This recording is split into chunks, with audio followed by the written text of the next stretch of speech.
What up, everybody? Welcome to another week and an episode of the Average Joe's X and O's podcast. Max and Nick here with you, and it's off season, and usually we think it's hard to talk about a lot of things, but we had some shit this past week and go down that we can get right into and talk about. That's probably the biggest news of the off season so far until whatever happens with Deshaun Watson. We'll open up things right into it, dude, with the JJ Watt fucking news. Watch, baby. For those of you who don't know, is I live in Arizona right now, and I actually got into it with some coworkers who were big Arizona Cardinals fans because, most Cardinals fans, it seems like, think they just won the fucking Super Bowl. And, most of the media that I've seen, national sports media, is definitely hyping up the this signing, and there's just so much to uncover, and we'll get into everything, because then there was rumors that came out about how the Bills and Browns offered more money, and I think that's total bullshit. And people are bringing up the reporters that reported that, and it's like, yeah, well, these reporters also didn't have the Cardinals as a destination for Watt to go to in the first place, so they were wrong there. You know what I mean? And I'll get into the reasons why I think those teams offering more money is complete bullshit. And then I know you saw, I think you tweeted it out. I saw, we'll get into it because it sounded like it was reported one of the Bills coaches says he didn't want Watt because he felt like he was selfish or something like that, which is very interesting. If you know what I'm talking about, we'll get into that. But just surface level, now it's been a few days removed. What's your thoughts on this trade? Then I'll tell you my opinion after. Pros and cons. Pros for him to go to Arizona. He is going to be opposite Chandler Jones, which should help with one-on-one situations, maybe some productivity. He's getting paid a good chunk. His contract, $23 million guaranteed. Getting paid like an elite edge guy. Over 3 years, it's probably about market value for where he's at. The guaranteed money, whatever. That side of it. Cons, and that's really about the end of the list. Does he take an 8-8 team higher than what they were? You know what I mean? As far as we got JJ Watt, we're going to go from an 8-8 team to a Super Bowl contender. Here's the thing. You're getting rid of 12.5 sacks from Hassan Reddick from last year. They haven't signed him back yet. I don't know what the cap situation's like. Your cap situation is shit. You're not bringing back Pat Pete. You're still. I saw a tweet, and John Ledyard is hilarious to me because he hit it spot on, and is exactly what I was thinking. He goes, "Oh, you guys signed JJ Watt? You're about 7 defensive players away from having a really good football team." So that's summed it up pretty much for me. That's about where I'm at. So it is what it is. I'm glad it's over with, and I'm glad he picked a team. I don't know that this was a make it or break it move for the Cardinals. Yeah. I felt like they could have taken that money and maybe added some more depth, added some more position guys. But, to me, that just doesn't scream, hey, we made a huge improvement. They were already 4th in the NFL in terms of pressure rate per snap last year. Yeah. So taking it up maybe a couple spots, does that get you over the hump? I don't know. I still have some questions and doubts about Kyler. I mean, he didn't have a great second half of the year last year. He's got to take a third-year jump. That's going to be a bigger question mark to me. I think you're going to have to solidify that offensive line for him. You're losing Dan Arnold. You're losing some weapons on offense. So there's some question marks there. And I don't think they're necessarily in the best of cap situations. So like I said, honestly, you're adding JJ Watt, but then you're losing Pat Pete. I feel like that's a wash to me. Mm-hmm. You know what I mean? So honestly, I think it is what it is. I'm glad it's over with. But if JJ Watt really valued playing for a contender over just getting a payday, yeah, I don't think that's the case. I think it was. I agree. They offered me the most money. It's not a terrible situation, but it might not necessarily be the most competitive situation. Pretty much what it boils down to is the competitors that were out there that wanted to sign him, and the contenders that were out there that wanted to sign him, probably offered him less money. Yeah. And we're like, because there's no way he gets the same offer from Indianapolis, from Cleveland, Right. from Buffalo even, and then says, although you guys are doing some solid things, I'm going to go to Arizona. Right. Like, hey, you know what? Good for you, man. At least you know the weather in January when you're out there. Not playing playoff football and golfing is going to be pretty good in January. I mean, the weather is beautiful. So, I can tell you that. No, it's a great place. I'll tell you that. Yeah, just talking shit, but in all reality, that's that's what it was this year. They finished 8-8. Yeah, and JJ Watt propel them? I don't know. Yeah, we talked about JJ when the watch was going on, and I did say depending on where he I think he has some left in the tank. Got my pen really quick. But it also depended on where he was going to end up, right? Like, let's say he did end up in Cleveland, and I think I've said on record, I have to go back, but would I have been mad if the Browns got him? No, I think it would have been for him. Just because Miles is the guy, he would have had to, he would have been a good second guy because we don't need a guy and that's just like Miles. You just need someone who's even half a Miles on the other side to get there. And I think Watt could have done that. I think he could have been good on the Colts defense because the Colts defense is already fucking elite. You know what I mean?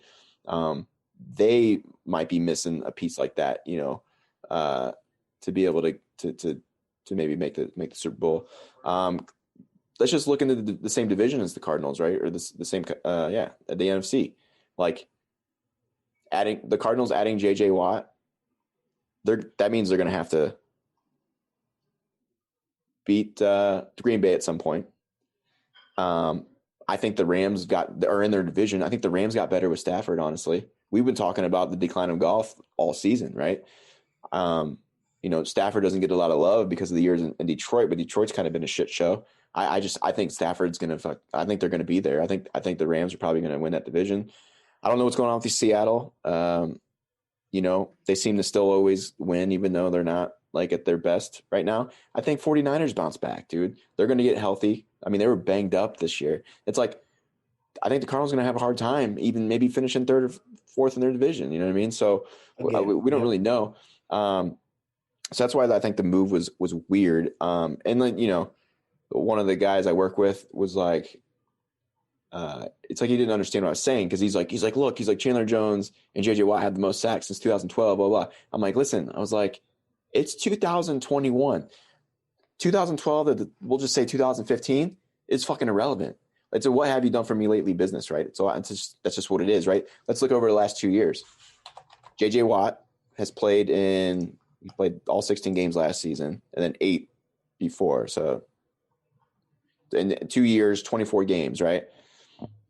2019, he had 4 sacks before he got injured in 8 games, right? Last year in all 16 games, he had 5 sacks, right? So 9 sacks in 2 years. So he was able, and that's why for JJ Watt, I think the deal's great. Take your fucking money. That's fine. Mm-hmm. I'm cool with it. I love athletes that take their money because if it wasn't JJ Watt, if he didn't have the name and for what he's already done, he probably wouldn't have gotten $23 million guaranteed and the $31 million over 2 years. Probably not. He got paid like the elite player that he's been in the past, right? So good for him. But as an organization of the Cardinals, the Cardinals didn't want to pay Honey Badger whenever he was coming. And he was still young. They didn't want to give him that money, right? Honey Badger goes on to eventually win a Super Bowl, and he's a great, great safety, right? So organizationally, I just think the Cardinals always do this shit where they sign older vets. They've done it at the quarterback position, and it just kind of doesn't make sense to me, who they want to pay and who they don't want to pay. And we gotta also consider over the next 2 years, is JJ Watt going to play 32 games? Probably not, right? He's on the back end of his career. I mean, he's a great leader. He's still a functioning player. Now, Chandler Jones, has been great in the past too. He's coming off a torn bicep. But guess what? He's also our age, 32, 33 years old, right? How much time does he have of being super elite? Time will tell. We'll find out this year. You know what I mean? So people are getting really excited about this tandem. It's like, hey man, they're also kind of getting to that point where like, and that's the thing, like you kind of brought up, like, are they in their Super Bowl window in the next 2 years? I don't think so. You know what I mean? Well, so I don't blame him for that, because honestly, anytime you have a quarterback who you feel is a franchise quarterback on a rookie window or like on a rookie contract, technically that's your Super Bowl window. You know what I mean? Like that's really a good opportunity to win a Super Bowl for most teams. Yeah, we got this guy, because you can put whatever pieces around him and make it work with the cap, right? And I think that's kind of the mindset of what the Cardinals are trying to do. To me, it doesn't scream what Arizona can do to get better. Like they got a lot. I think they got a lot of ground to make up. And I'm saying all this as of right now, before the draft and like before some other stuff. Like I want to see what else the Cardinals do. Now, if they add some other pieces, I'll be like, okay, now it maybe looks a little better. But to go back to your point when you're talking about Kyler Murray, not all Cardinals fans like Murray. Let me tell you, like a couple of the fans that I know here don't think he's a franchise guy. I'm kind of getting there, and I want to see more. Like he does some great things, but he's going into year 3, and this 2 years in a row he's gotten injured late in the season. So it's like, if this team can make the playoffs, is Kyler Murray going to be able to stay healthy into the playoffs? Time will tell on that too. I honestly think their biggest problem right now is I'm not 100% sold on Cliff Kingsbury as a coach. Oh well, that too. I mean, I'm not either. I always bring it up too. Like him getting hired, and you talk about NFL head coaches, and we're going to get into a new. This might even be a good segue if there's anything else you want to add about J.J. Watt into this new coaching role that is being talked about right now. But these coaches in the NFL, it's still like a very, very buddy system, I feel like, and you can kind of see it. And I think that hire that the Cardinals made that year was one of those things, because was it Cliff? Is it Cliffsbury? I always call him Kingsbury or some shit. It's Cliffsbury, right? No, it's Cliff Kingsbury. Cliff Kingsbury. Okay. Yep. But you're like, close. I'm right there. You know what I mean? But like, you go back, he's a young guy. I don't even think he's 40 yet. I think he's like 38. I can't remember. But like all the years that he coached at Texas Tech, I think his best season, I want to say he won 10 games. Don't quote me. Other than that, it's been under 500 or like right at that line in the years that he was there, having Baker, Patrick Mahomes, and Murray. And it's like, wait, did he have Murray? Murray was there for a little bit, no? Yeah. And then transferred. That's why, or no, I don't know that he was. He coached Murray at some point. He's like, I'd love to have Kyler Murray as a quarterback. And then the very first year he went to Arizona, and he's like, fuck you, Josh Rosen. We're drafting Kyler Murray. Like, kick rocks, bro. But yeah, so like he never won the Big 12. He was always known for having that high-powered offense, right? Never won the Big 12. And it's like, I think it's different when you talk about a guy like Urban Meyer, right? Urban Meyer has won national championships with 2 different teams. Arguably one of the top, head football coaches in college football.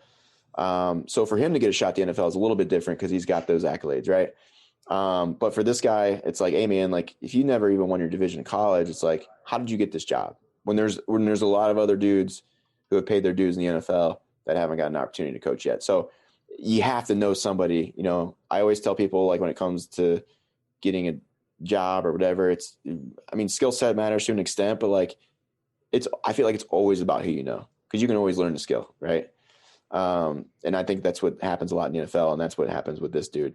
Because again, a lot of Cardinals fans that I know aren't super sold on him as well. That was really loud. That was really loud. Blew my eardrums out. Holy shit. I was like, that scared the shit out of me. Oh, fuck. But yeah, man. So I'm not sold on him either. And Kyler, like I said, does great things, but like he, unlike Lamar Jackson, he also relies on running side to side and making his throws. And it's like, those soft tissue injuries he usually gets with his hamstring, it seems to be, that's a problem, because if he can't do that, it takes away pretty much his whole game. So you're kind of limited. And, the Cardinals just need some more pieces, right? I think they need like a legit, dude, I don't know. I got to look up their draft order, but I could see them. I know you probably won't agree with this. I don't really necessarily agree with this, because we both know that you can find really good running backs in later rounds. I wouldn't be shocked if they drafted Najee Harris because he might be there by the time they pick. I think they're probably picking in the middle of the draft. 16's in my head. I'm not sure. I'd have to look it up, but I could see them doing something like that. You know what I mean? But yeah, I just want to see what other pieces they add around. Around Arizona. I don't know. We'll see. But I mean, the biggest thing is like, is JJ Watt in this trade scenario?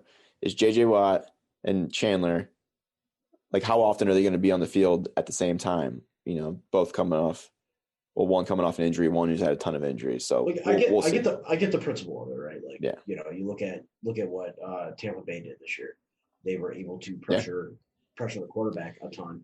Their front seven was fucking unreal, and three of their linebackers are fucking elite. Yeah, but here's the thing. Exactly, they have elite linebacker play, and they have super athletic corners that were able to cover man coverage and do some exotic things in the back end because they're all fucking freak athletes, right? Yeah. You're losing. Honestly, you're probably losing your best defender in Pat Pete this year. Like, he's not re-signing. I mean, he is getting older too. I know you can say Budda Baker. You can say Budda Baker, but Jordan Poyer's outperformed Budda Baker the last 3 years, and you know, so like, say what you want, but it's that those are the facts. So like, you know, you're losing probably your best defender outside of Chandler Jones this year. You're gonna have to replace that guy.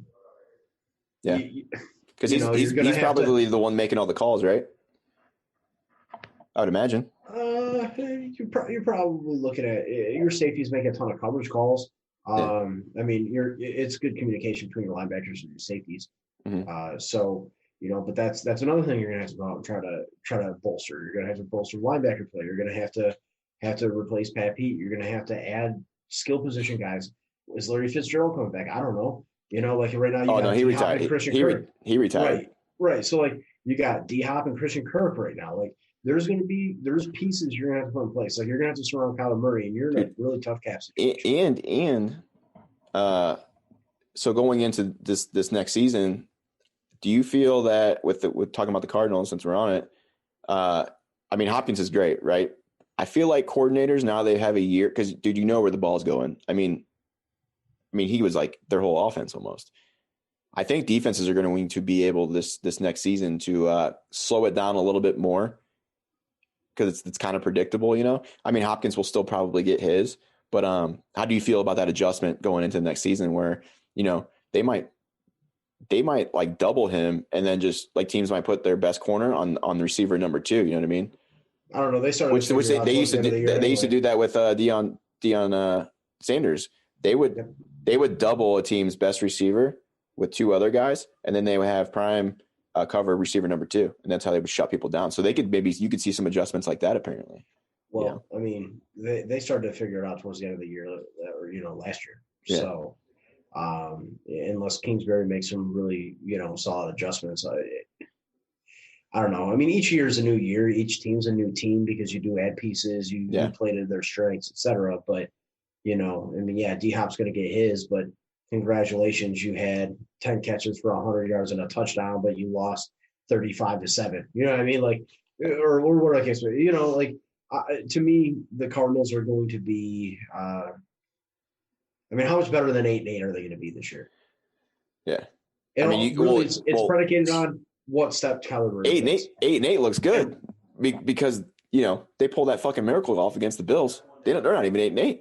Right. So, that's right. Exactly.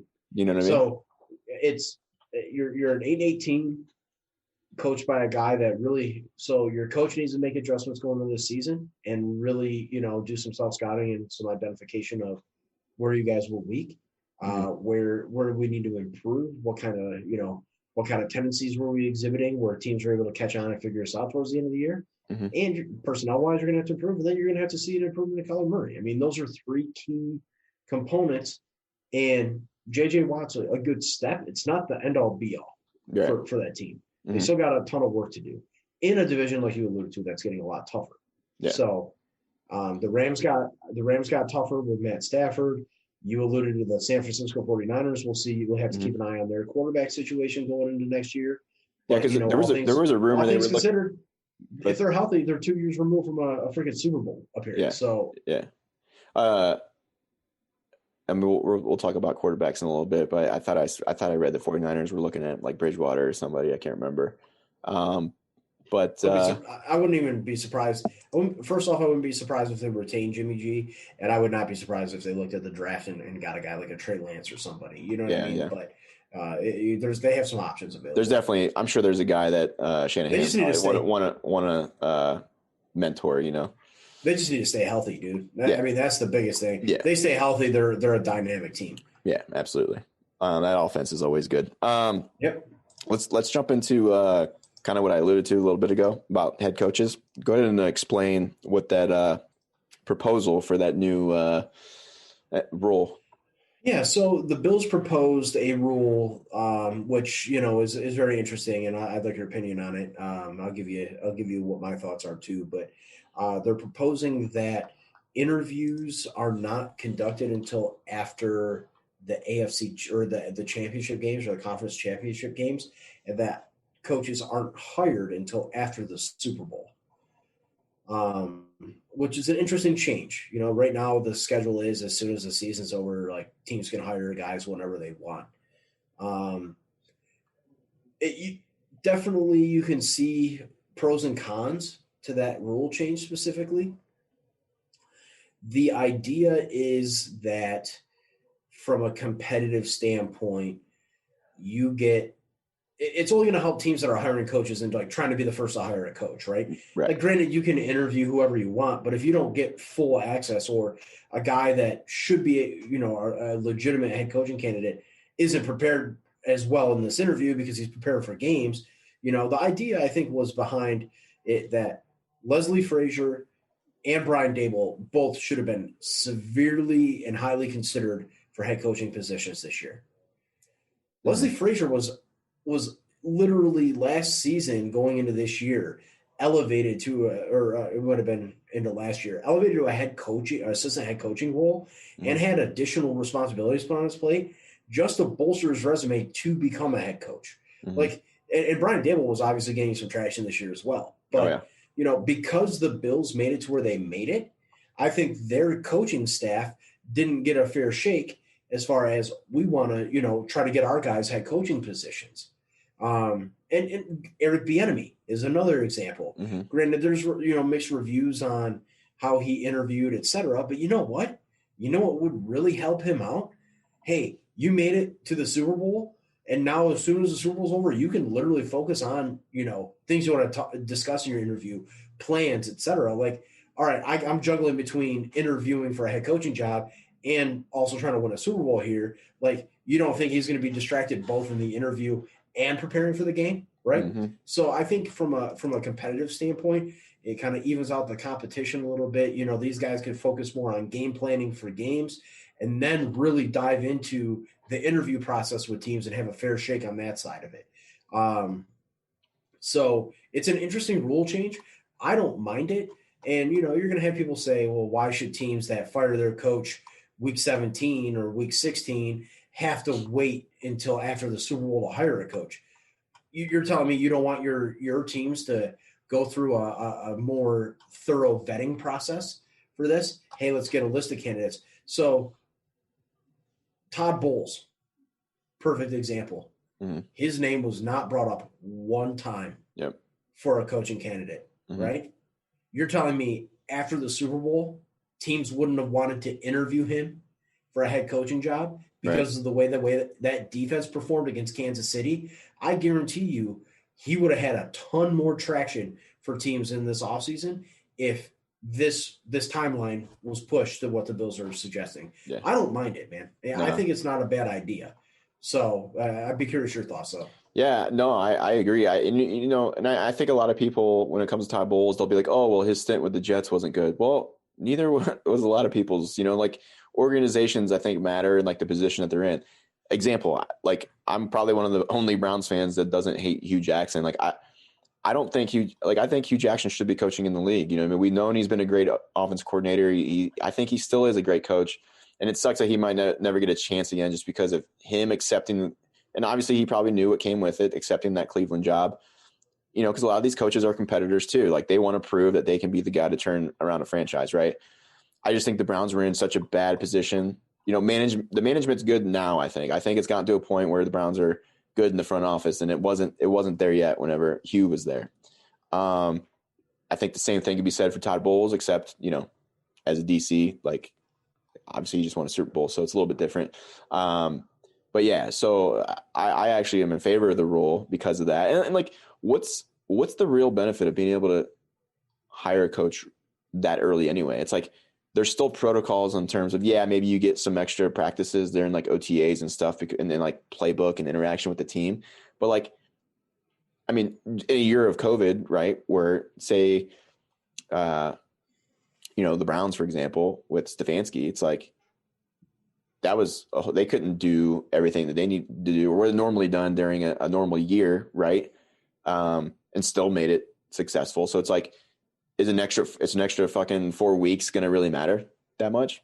I don't think so. I mean, yeah, from what I know on the outside looking in, I don't think it's a huge fucking difference. But to your point, it's like, wouldn't you want to wait 4 weeks to maybe have the guy just got done coaching the Super Bowl? You know what I mean? Who's clearly been there and has an idea of what it takes to get there. Shit, dude. You get 4 weeks of tape evaluation as a general manager and as an owner. Yeah. Oh, what are these coaches doing? What kind of philosophies are they utilizing in the playoffs? What sort of things, you know, what kind of principles are they teaching? What sort of things are we gaining from watching these playoff games and saying, man, this is a guy that we would really like to target, you know, like there's a ton of process. I mean, hiring a head coach is not just a quick process, you know. Dude, to piggyback on what you just said, how about watching the Super Bowl and be like, oh, how did Todd Bowles slow down Kansas City Chiefs offense? Oh shit, he figured it out. The only real argument against it would be, how are these guys gonna, like, what kind of staffs are they gonna put together? Because obviously you hire a coach and you're gonna bring in a staff. The first person to hire a coach, they get first pick on what kind of staff they bring in. This will kind of make it more of a competitive, you know, more of a balance there. So you might, you know, coaching staffs might not necessarily be able to fill out, but guess what? If you're a head coaching candidate, you've already got an idea of who's going to join your staff, right? You know, who you want to bring on and who's willing to come on board with you guys. Like going into the playoffs, you know, you're going to have an idea, hey, because you're going to have interviews. Like they're going to schedule you interviews. Hey, we want to interview you after the championship game. Okay, well, if I'm getting an interview, I better really start pondering who I'm bringing on as a staff and who I think I could pull in as, you know, for my coaching staff. But you're as a coaching candidate, you're going to have that idea in your head. So really, is it that much of a competitive balance or a competitive disadvantage to you know, to hire a coach early versus after the playoffs? I mean, outside of, if the timeline is the same for everybody, I don't know that it is a competitive disadvantage. Yeah.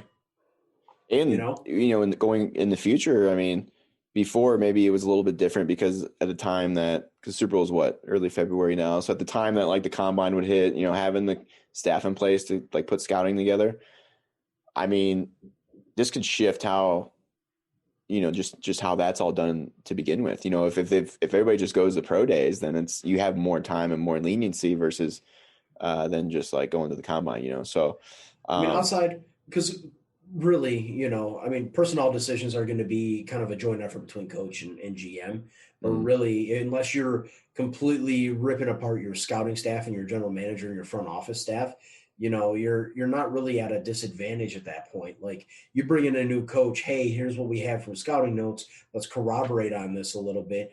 But at that point, you're hiring a coach that's going to kind of go along with the philosophies of what your general manager has in place anyway, and your front office has in place. Like, hey, this is what we're trying to build. We're hiring a coach that's going to fit what we're trying to build here. Okay, let's roll with it. You know, like to me, it just makes sense. Like, I don't think it's that huge of a deal, but it is a big deal for the guys that really should deserve a fair shake at head coaching, especially if you're pissed off because there aren't enough black head coaches in the NFL.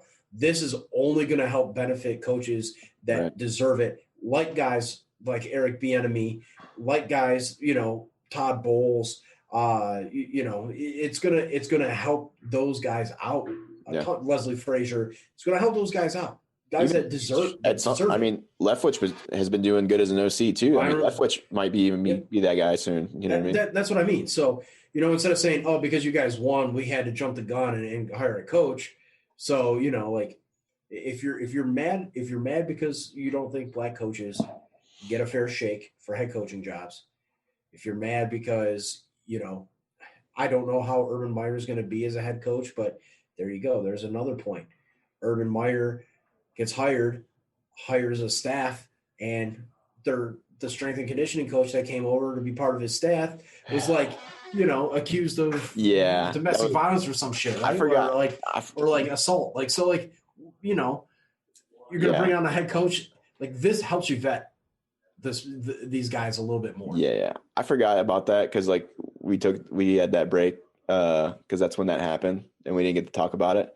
That was definitely a stupid move by Urban Meyer. I didn't really understand that, but like the not just Urban, but like upper management should have been like, hey, like let's not, you know what I mean? That's what I mean, man. Like, it's like what the fuck? It gives these guys a lot of time to say, okay, this is who we want to bring on. Like your coaching candidates get that, get those gears turning. I can't see really too many cons to it. Yeah. Maybe the timeline gets pushed back a week for the off season. Whatever, big deal. Mm-hmm. But no, I agree. Is that being brought up into the NFLPA? Like they voting on that soon? Well, they're gonna do the competition. Like the yearly meetings that they do. They'll have competition committee votes and stuff on it, and just kind of if it's something that people want to push forward, then yeah.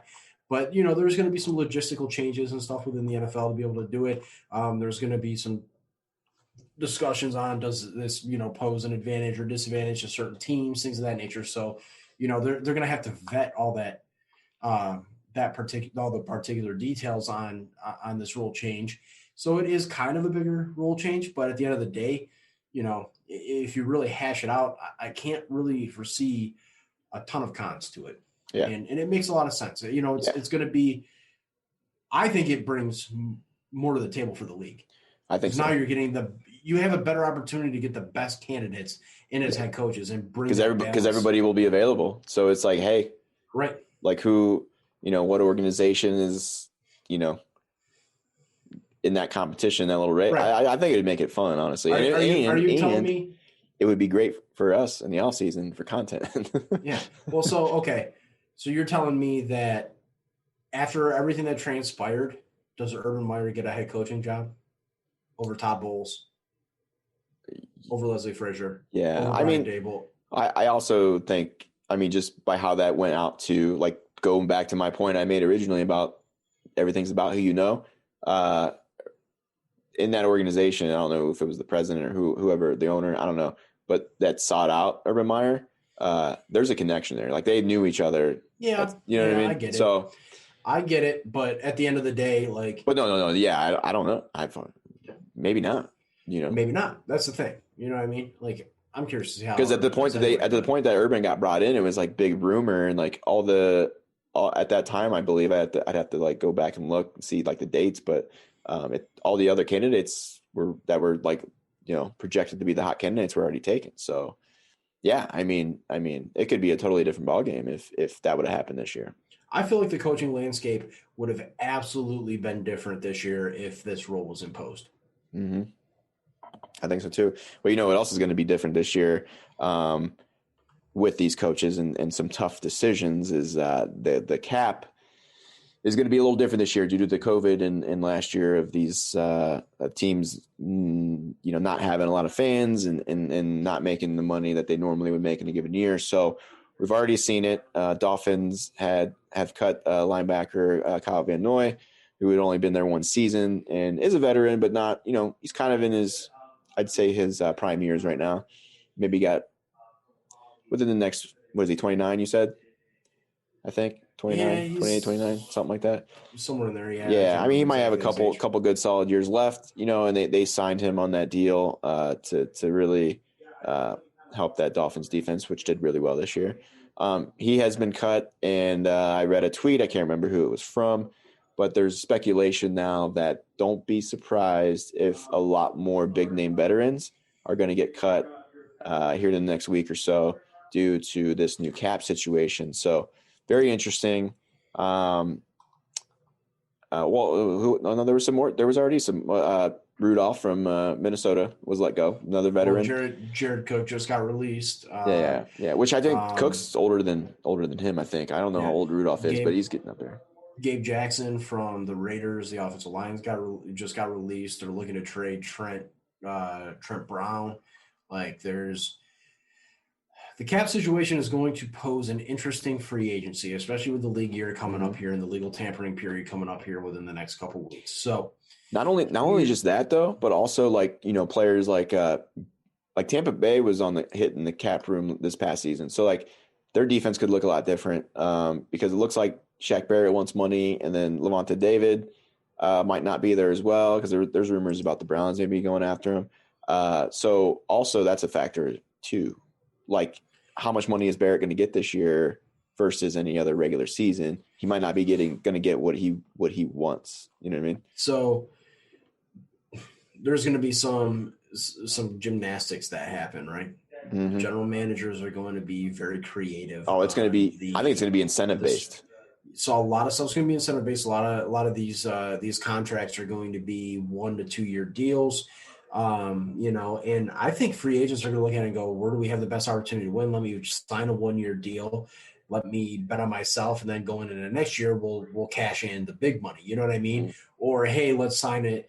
A lot of bonus money to keep the cap numbers down. There's going to be, dude, I do not envy general managers this year. No. I mean, I like math, but I don't like math that much. You know what I mean? Like, yeah. There's going to be a ton of shit that goes into it. So, it's going to be, it'll make it for a really fun free agency period though, because you're not necessarily signing free agents, in a weird cap restricted year.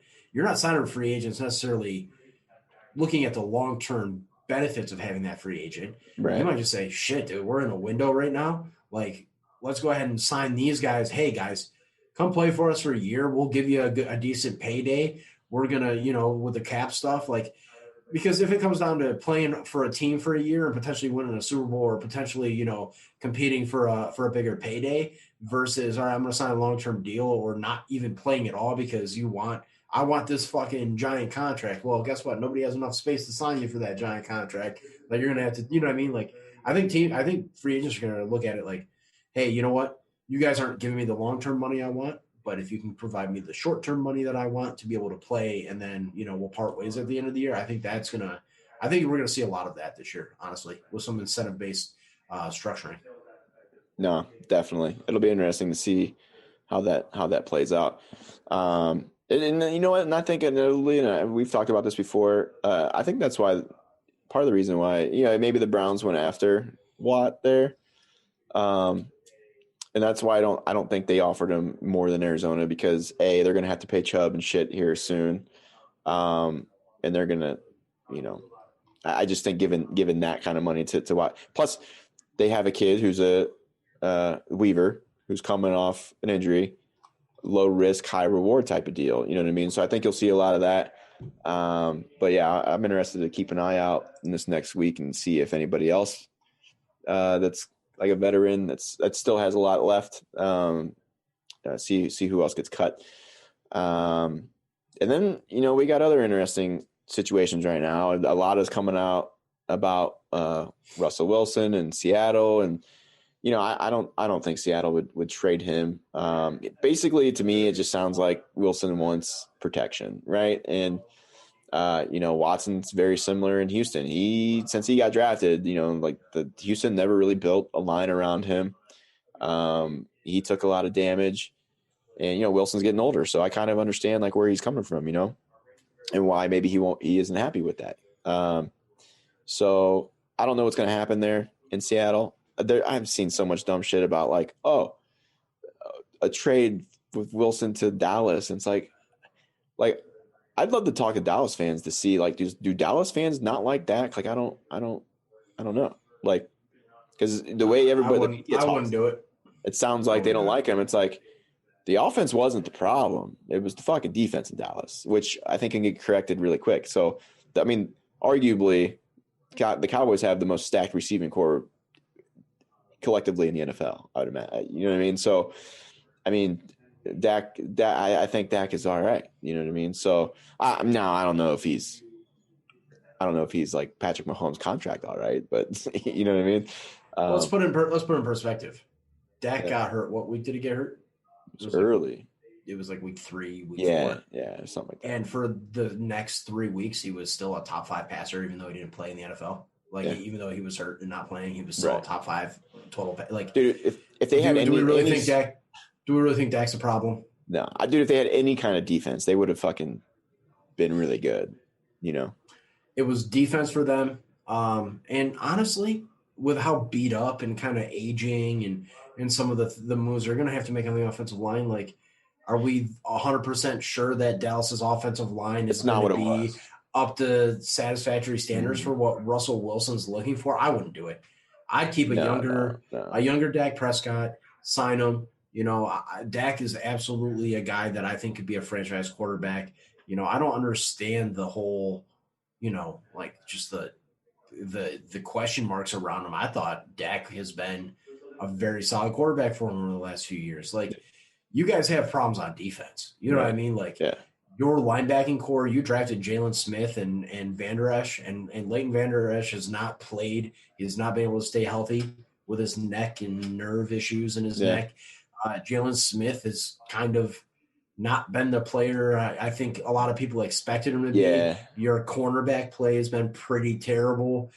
The bright spot on your defense is DeMarcus Lawrence, and you're not really giving him a ton of help on the defensive front. Like, defensively, the Cowboys are kind of a mess, right? Well, they did change their scheme too. Well, they got a new DC, so I think they could go back to like how their players, the system their players were in previously with under the fuck's his name, who they fired? Jason Garrett versus the system they had in there with him at defense fit their players, and they come and switch their scheme, and I don't think they fit. I think that was the biggest issue. So it sounds like who they hired is going to be kind of back to the old way. So they might be able to improve just by that. So, I mean, we'll see what they do in the draft as well, and like free agency here, and see what they can do to get that defense a little better. But the whole. I wouldn't even look at it. Yeah, I wouldn't even consider Russ for Dak, because I don't know that it improves your situation all that much more than where you were at. Yeah, I don't think so either. And it's not like Wilson isn't worth a lot of money either. So like, what are we talking about? But I don't know. I don't know. I don't know what to think of the Seahawks really right now. Do you think Russ leaves? I don't think Russ is going anywhere, to be honest with you. I mean, I can understand why Seattle would be frustrated with the shit that was going on this offseason. Unless Seattle wants to say fuck it and completely rebuild. I mean, they'd have to get a lot for Wilson. Like, if a team did want to trade for them, just as much as like Watson, probably equal or maybe like a little less. I don't know. The age difference puts Watson in a whole different. Right. No, Watson's going to get this much more than what Russell is going to get. Yeah, that age difference is going to be, enough to push me. I agree. 25-year-old franchise quarterbacks don't just fucking grow on trees. But I mean? Like that. I don't know. Like obviously you wouldn't want to trade if you're the Seattle Seahawks, you wouldn't want to send them to another team in the NFC. You'd want to send them to somewhere in the AFC. And I mean, I don't know, where would he go? I mean, I don't know, maybe the Dolphins would be like, hey, fuck this. We're almost there. Well, Tua can sit down a little bit. We'll take Wilson. I don't know, with that defense, And you're looking at, okay, well, Russell's whole big deal was I take way too many sacks. Like, you're going to want to go to a team that has a pretty solid offensive line. And if you're trading for Russell Wilson, you know what you're doing. You're giving up draft capital that you're not going to be able to fucking use to bolster the offensive line to help out whoever you have. So, like, I mean, the only way you're going to be able to do that is signing free agents, and Miami does have enough cap space to do it. And they do have enough draft capital. If they wanted to pull the trigger on it, they could. But you just drafted Tua at number 5 last year. Like, what does that say? You know what I mean? Like, how can you trust your general manager if that's what you're going to be doing? Unless you say, oh, we're developing Tua, but that hurts his confidence. Like, I don't think Russ is going anywhere. Yeah, me neither. If you're Seattle, you're like, okay, you need to listen and be like, okay, here's our focus. I mean, defense needs to get a little better. But first, the top priority is let's get some fucking hogs in here. Let's get some linemen. Yeah.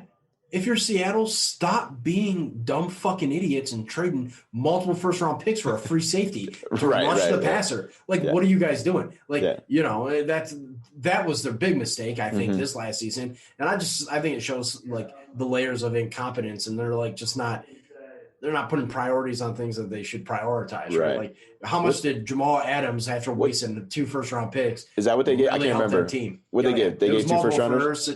Multiple like what?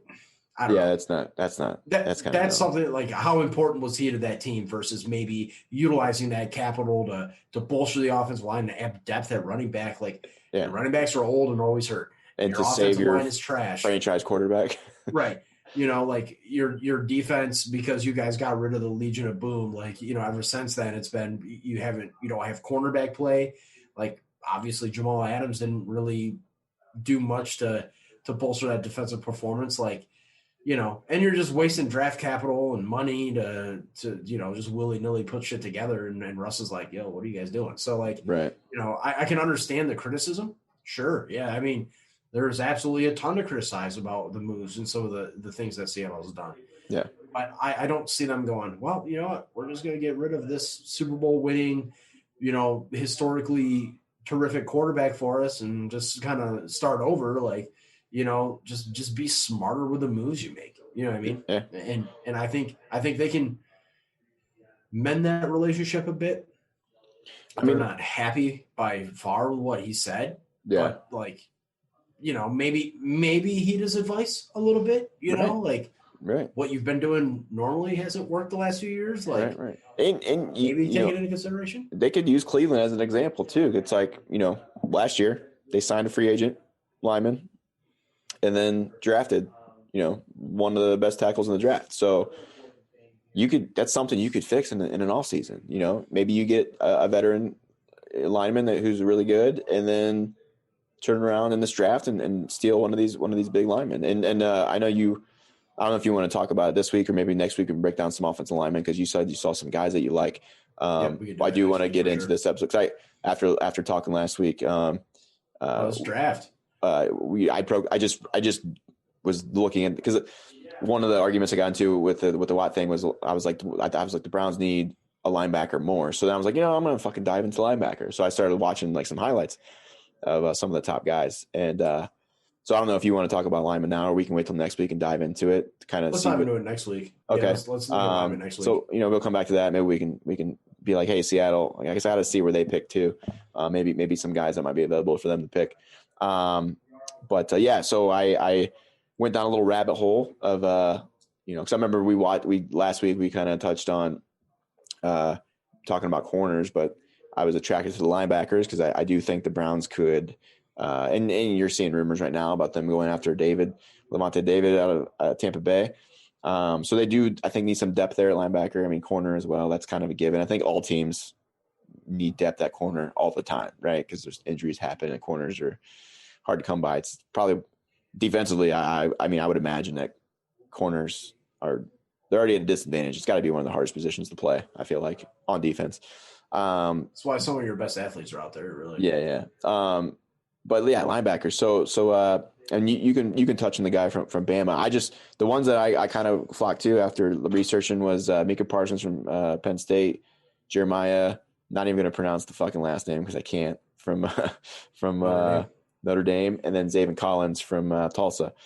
I'm gonna have to hear him actually say his name. Yeah. I don't want. Okay, that's how you pronounce it, right? I don't want to fuck it up, but the lack of combine fucks us on that. So Parsons and Zaven Collins, and I think I like Zaven Collins the best out of all of them right now for Cleveland, and the reason is, and we'll get to it. But Micah Parsons and Zaven are very similar athletically in their build. They're bigger linebackers. I think Zaven's 6'4". I think Micah's 6'3". Could be wrong there. But like when you watch their tape, it's like super athletic linebackers. And it's weird because the game shifted, us growing up, I feel like a lot of the linebackers, inside linebackers anyway, we're big dudes like 6'4", like Urlacher. I don't know, I'm going blank off the top of my head, but that era of linebacker, it was just always like a big, Even now, you got big guys in the middle, 60 plus. Yeah, but I mean, I would say like 6'1", 6'2", I just always thought was kind of short for the NFL, but I think that's kind of like the average now. But yeah, so Zaven and Mika are very similar athletically. The one thing that, I mean, I like them all, but the one thing that stuck out with Zaven for me, and I think you said you got to watch his tape still.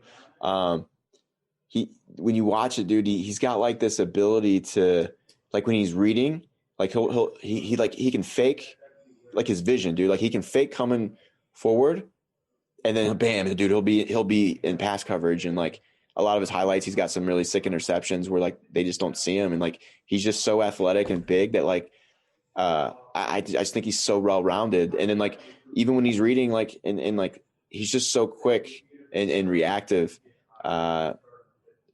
In all areas of the game, I just thought he was so well-rounded in all of it, and that's why I'm kind of excited to see where he goes, especially being a Cleveland fan that late in the draft. I mean, one of these guys that has to be available, and I don't think you can go really wrong with either of them. Micah Parsons, I think, is very similar to him as well in that department. The guy from Notre Dame, though, the one thing that definitely sticks out is the dude can fucking hit. I mean, his highlight reel is like just laying people fucking out. He's a little bit shorter. I think he's like 6'1", 6'2", but like he's really quick. I mean, there was a few where he was, like blitzing off the edge where he definitely, I think he's quicker than what he looks, because he looks a little bit like, I don't want to say small because like his 6'1" is very stocky. But yeah, I mean, I think all three of these dudes are going to be legit. But I just think I just like the coverage available, like that Zaven can bring, just because we kind of are in a passing league. And if the Browns are going to make it far, I just like they struggled in pass coverage. Obviously most of that was their secondary, but I think the linebackers play a role in that as well. But I don't think they can go wrong with any of these dudes. But you said the dude from Bama is kind of similar to Jeremiah, it sounds like, in terms of hitting. Yeah, he's going to go. What's his name? Moses? Is it Dylan Moses? Yeah. I think that's it. I think he was from. I got so many different names running through my brain. Like I'm trying to remember. Like, is that guy that played for LSU? Like, I don't have the list in front of me, so I'm trying to like off the top of my head remember. But from watching him play, he's a hitter, bro. Like he's a downhill player. Very physical at the point of attack. So you're going to get a guy that, should have no trouble, learning the nuances of shedding blocks at the next level. Plays with a pretty good aggressiveness. The con side of that and the flip side of that is he finds himself out of position sometimes because he is super aggressive with his downhill play. So you might find himself like, fast flowing out of position to a different gap.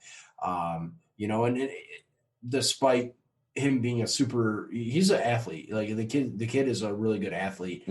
And his speed is pretty evident, especially playing in the SEC with the way he's able to fly to the ball and make some of the tackles and some of the plays that he's able to make. It's on, he's an athlete there, but some things he's going to have to kind of develop, maybe not the most instinctual in a zone coverage or in a coverage standpoint, which in a passing league, it's one of those things that I think it's just going to take a little bit of repetition. I think he's going to be able to most likely fit into more of a zone scheme and kind of, just with the coaching, get to your landmarks, and he's going to have the fluidity to be able to do that. He's a good enough athlete to do that.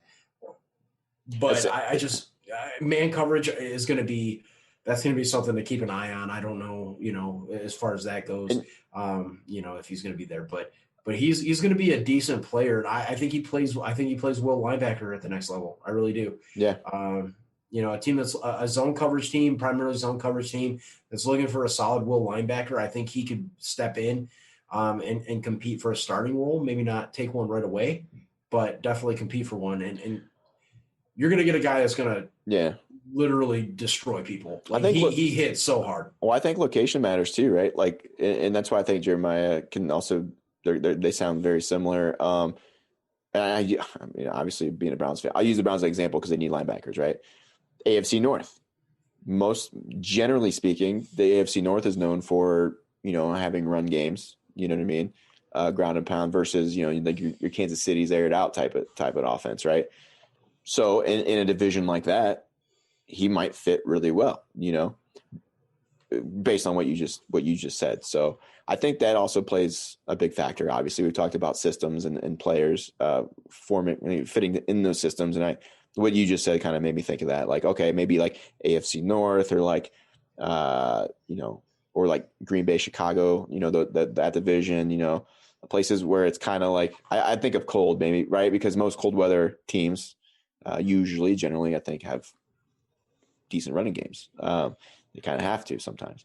But yeah, I mean, maybe I'm wrong, but that's kind of like what went through my head based on what you just said.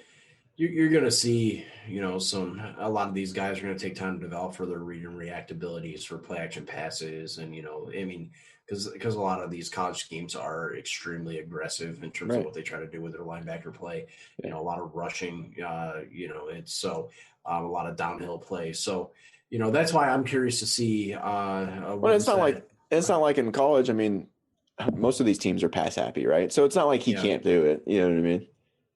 Maybe it's not his strongest suit, but he can do it. It's a little different in the NFL because the field everybody's down. fucking the hashes are narrower, the field shrunk down. Everybody's fast. Right.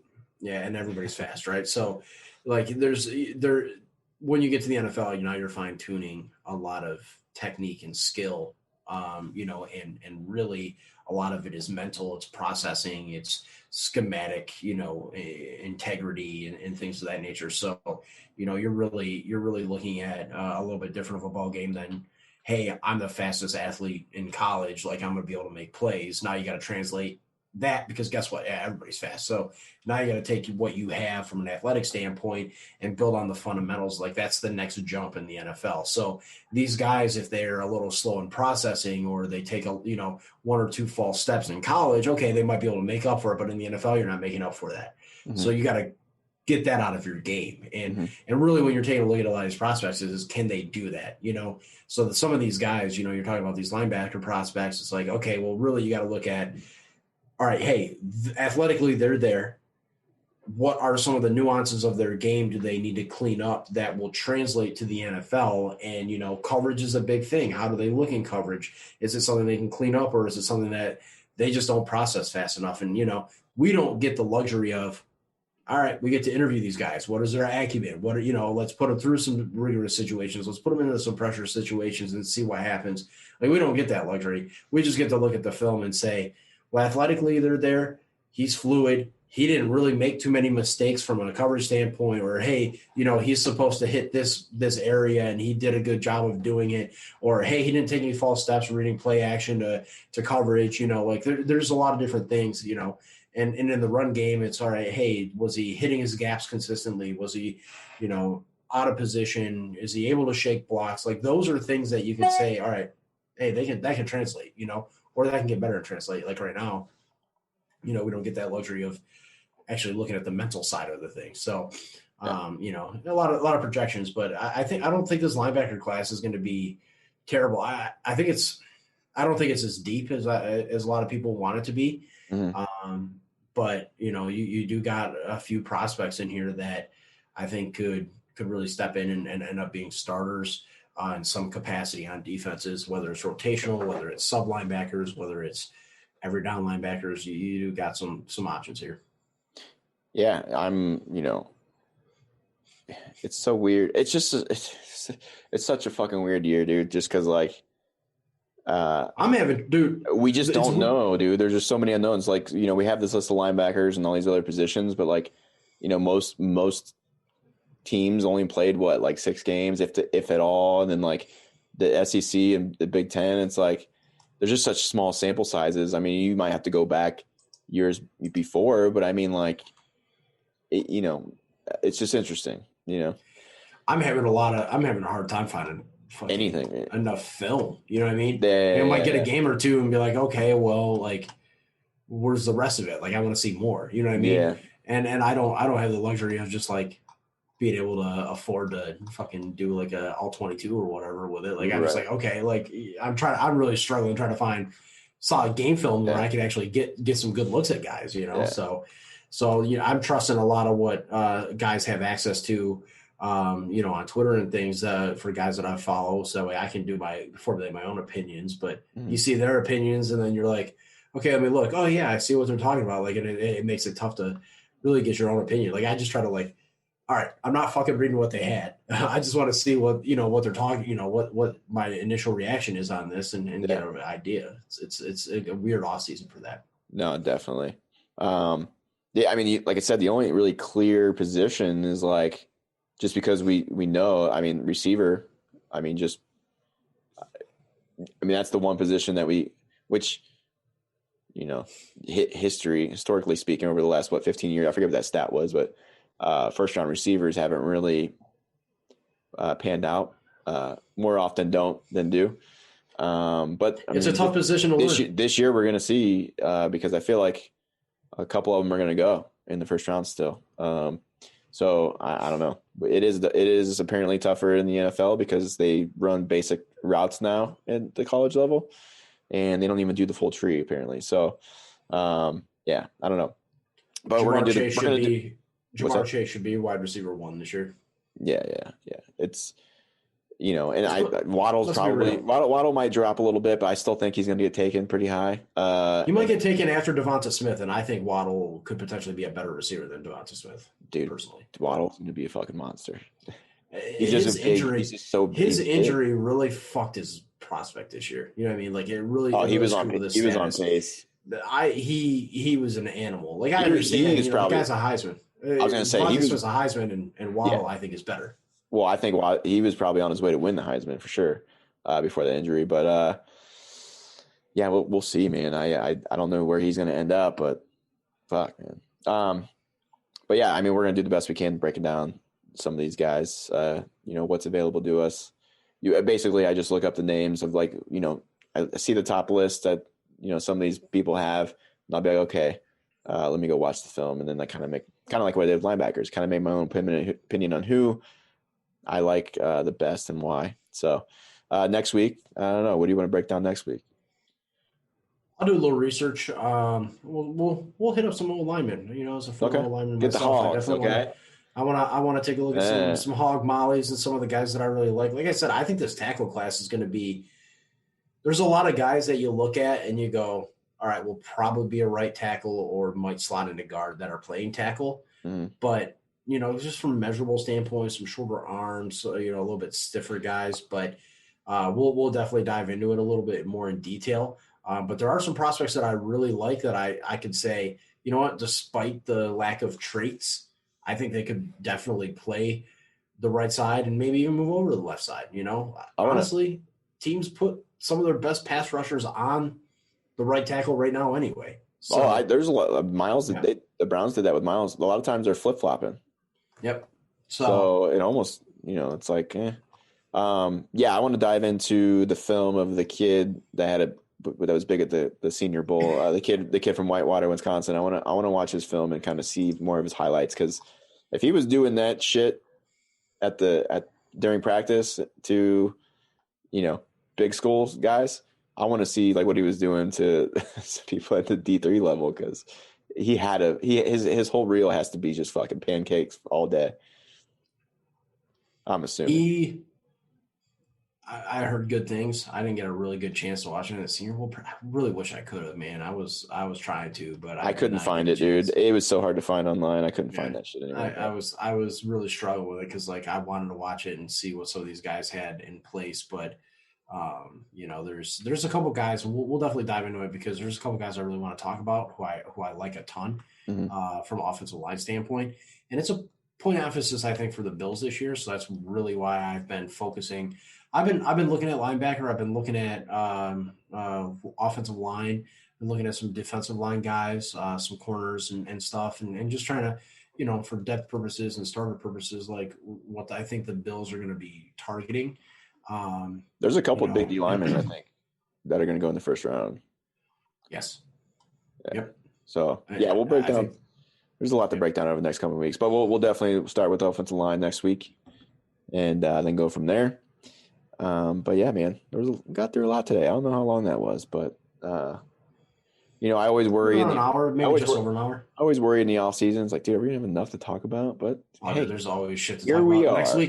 Next week we're gonna have plenty of shit to talk about as more cuts come out and stuff. Oh yeah. We're gonna have like, where does this guy fit best? Who should target this guy? Like, we're gonna have a ton of stuff going on. So there's never really an off day. There's never really an off season, and then we can start coming up with the fucking kooky speculations on shit, Yeah. I love it. Fuck, we're only March just started officially, and we will have the draft literally in Cleveland. Combine is fucking coming up here soon anyway for a lot of these guys. That's true. Awesome to get some there's got to be metrics and stuff. There's got to be some coverage somehow of all that as well. So that, and then end of April we will have the draft, and I guess we do got some content coming up. So I'm glad for that. But if you want to hear about all the content that we're going to be creating, follow us on Twitter at AJXO Pod, as well as TikTok. I haven't put a video in a while, but I'm going to do one on the Watt situation here. I might have a little video over the weekend. We're doing a little beer fest for my brother's 30th, so I might have to throw something together. 30-30. Dirty 30. Tell him he's got to swing that fucking pump around. I thought you were going in a completely different direction there. Holy shit. I was going to say, no, he does not need to. But the insulin pump? Okay. Yes. Thank God that kid. Oh, my God. But yes, all right. Yeah.